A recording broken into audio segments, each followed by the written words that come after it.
मंच के माध्यम से पूरे देश को बताना चाहता हूं कि भारतीय भाषा और राजभाषा को मजबूत करने का कोई भी प्रयास, इसके लिए सबसे उपयुक्त जगह कोई है तो हमारा नॉर्थ ईस्ट।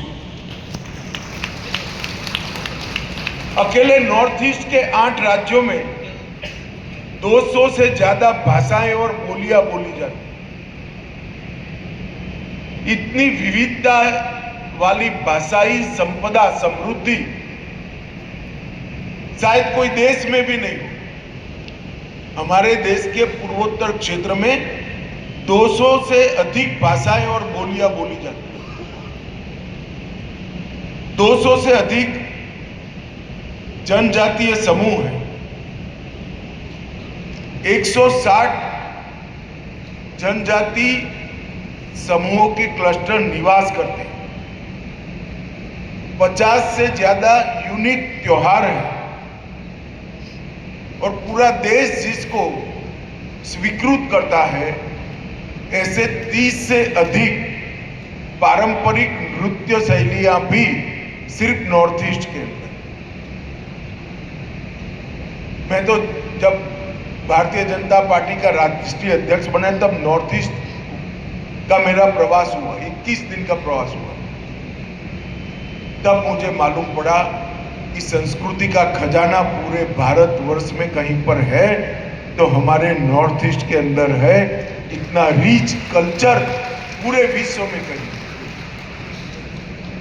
और जब भाषाओं को संरक्षण की और भाषाओं को संवर्धन की बात होती है, तब जहां रिच संस्कृति होती है वहीं समृद्ध भाषाएं। समृद्ध भाषाओं के बिना समृद्ध संस्कृति बन ही नहीं सकती। त्रिपुरा का भी उदाहरण देखिए।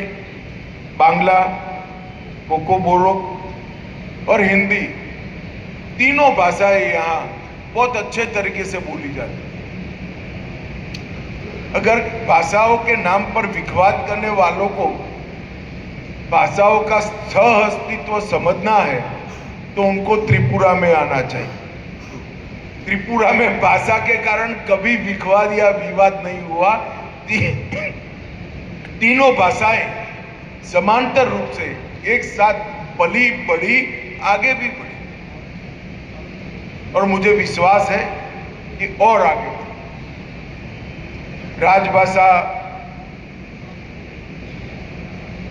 सिर्फ संवाद की भाषा नहीं हुई।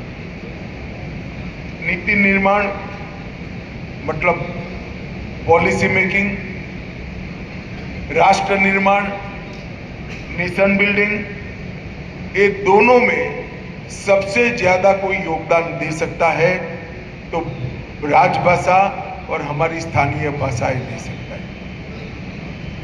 और हम नॉर्थ ईस्ट के कई महानुभावों को जानते हैं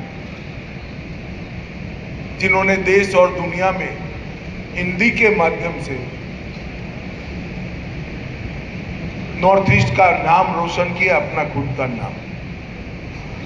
डॉक्टर भूपेन हजारिका जी, महान संगीतकार, त्रिपुरा के ही सुपुत्र एस.डी. बर्मन जी, आर.डी. बर्मन जी, सिक्किम के डैनी डेंजिप्पा, मेघालय में पैदा हुए जुबिन गर्ग, कई सारे लोगों ने हिंदी के माध्यम से नॉर्थ ईस्ट से निकलकर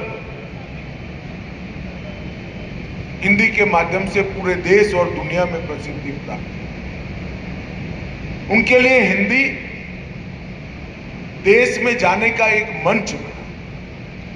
राजभाषा देश भर में पहुंचने का एक माध्यम बनी और यही बात हर राज्य को लागू होती है।